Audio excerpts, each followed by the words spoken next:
নমস্কাৰ বন্ধুসকল, আজি আমি লৈ আহিছোঁ আসাম পুলিচ ABUPত আহিবলগীয়া কেইটামান গুৰুত্বপূৰ্ণ কোৱেশ্চন লসাগু আৰু গসাউৰ ওপৰত। যিহেতু এক্সামলৈ আৰু বেছি দিন নাই, গতিকে আমি ইম্পৰ্টেণ্ট কোৱেশ্চনবিলাক ডিছকাছ কৰিম। প্ৰথমতে মই কৈ আছোঁ, লসাগু আৰু গসাউ মানে হ'ল, লসাগু মানে লঘিষ্ঠ সাধাৰণ গুণিতক আৰু গসাউ মানে গৰিষ্ঠ সাধাৰণ উৎপাদক।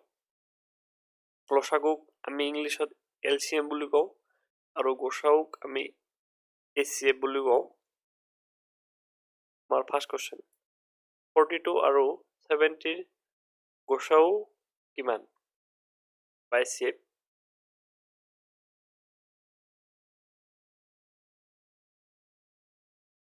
ক আমি লিখিব পাৰি,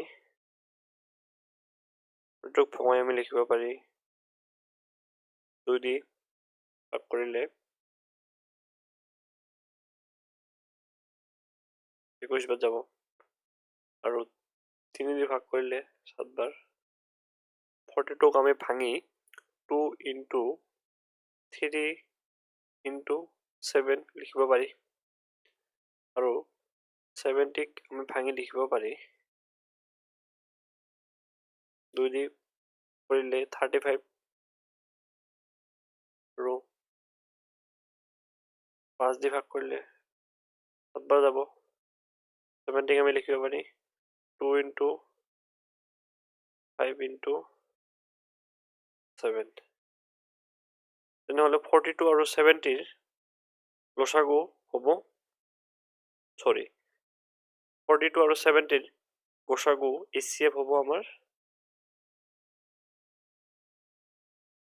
HCF মানে দুটা সংখ্যাৰ মাজত যিটো কমন থাকিব এইটোৱে হ'ব HCF। দুটাৰ মাজত 7 কমন আছে আৰু দুটাৰ মাজত 2 কমন আছে, নহ'লে HCF 2 into 7 আমি HCF পাম 14 আৰু LCM মানে লসাগু হৈ যাব, কমন থকাখিনিতো থাকিবই আৰু লগতে যিখিনি কমন নাই 3 আৰু 5 কমন নাই এইখিনিও থাকিব। 3 into 5 এইটো কিমান হৈ যাব আমাৰ 14 into 15 210 হৈ যাব। আমি ডাইৰেক্ট ওলাব পাৰি। এতিয়া কিমান আছে 42 আৰু 70, দুইটাকে 2 দি যাব 21 আৰু 35, এইটো কিমান বাৰ যাব 7 দি যাব 3 আৰু এইটো 5, LCM কিমান হৈ যাব গোটেইকেইটা পূৰণ কৰিব লাগিব 2 into 7 into 3 into 5 equal to 14 into 15 equal to 210। আমি লসাগু দুই ধৰণে ওলাব পাৰি।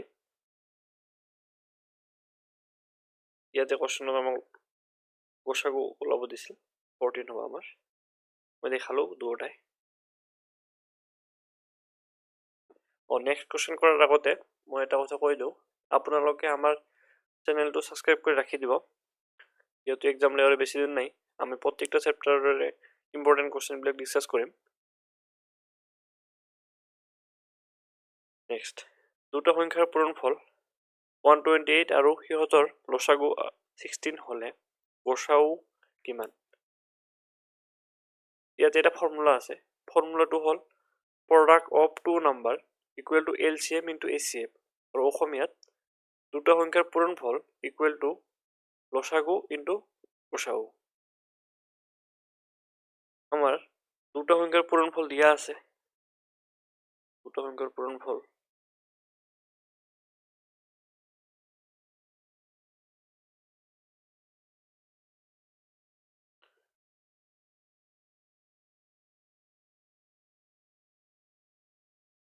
আমাৰ দিয়া আছে 128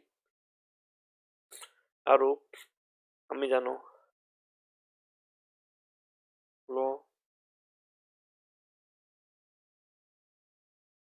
লসাগু ইনটু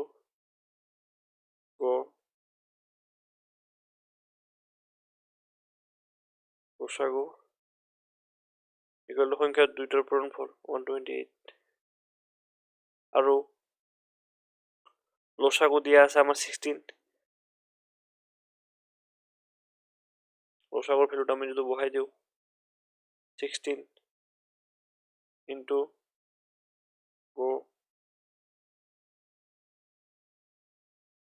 লসাগু 128 নহলে আমার গোসাগু ওলাব দিছে গোসাগু 16 দিয়ে ফেলে পূরণ হয়েছে ফেলে ভাগ হয়ে যাব 128 ক 16 দিয়ে ভাগ করিলে আমি পাম 8 অ্যানসার এ হয়ে যাব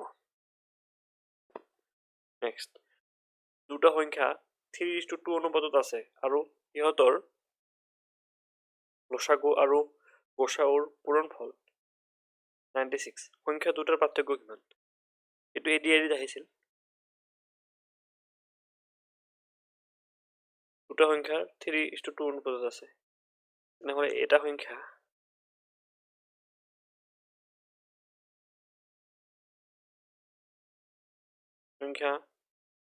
3x আনটো সংখ্যা 2x আৰু দিয়া আছে সংখ্যা দুটাৰ পূৰণফল 3x into 2x equal to 96 6x x square হয়ে যাব 96 x square equal to 96 ক 6 ভাগ করলে 16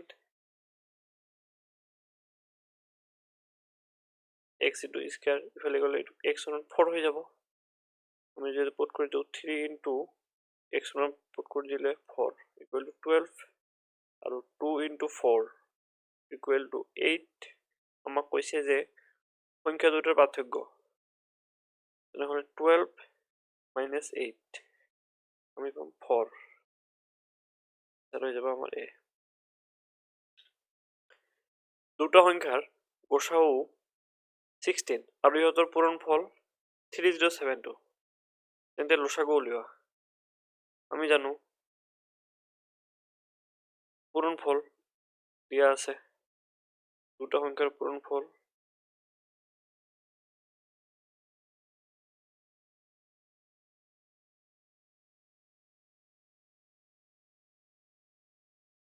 দিয়া আছে 3072 আৰু সংখ্যা দুটোৰ পূৰণফল আমি লিখিব পাৰো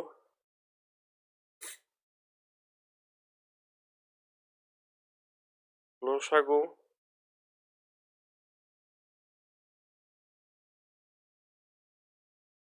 into গোসাউ equal to 3072 আৰু আমাক কি দিয়া আছে গোসাগুৰ ভ্যালু দিয়া আছে গোসাগু আমার দিয়া আছে 16 গোসাগুর ভ্যালুটা আমি যদি বহাই দিও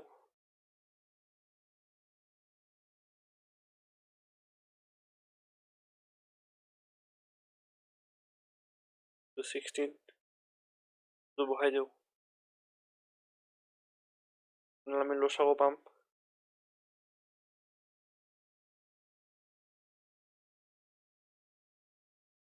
লসাগু পাম 3072 16 দিয়ে ভাগ করলে আমি 192 পাই যাম আমার আনসার সি হয়ে যাব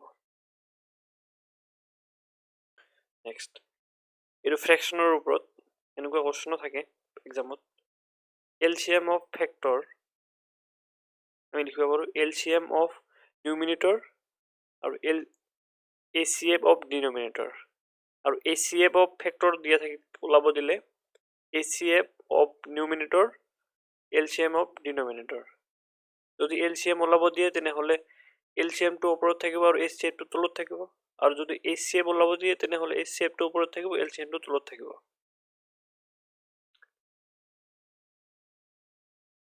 ওপৰত থাকাবিলাক আমি নিউমিনেটৰ বুলি কওঁ আৰু তলত থাকাবিলাক আমি ডিনমিনেটৰ বুলি কওঁ।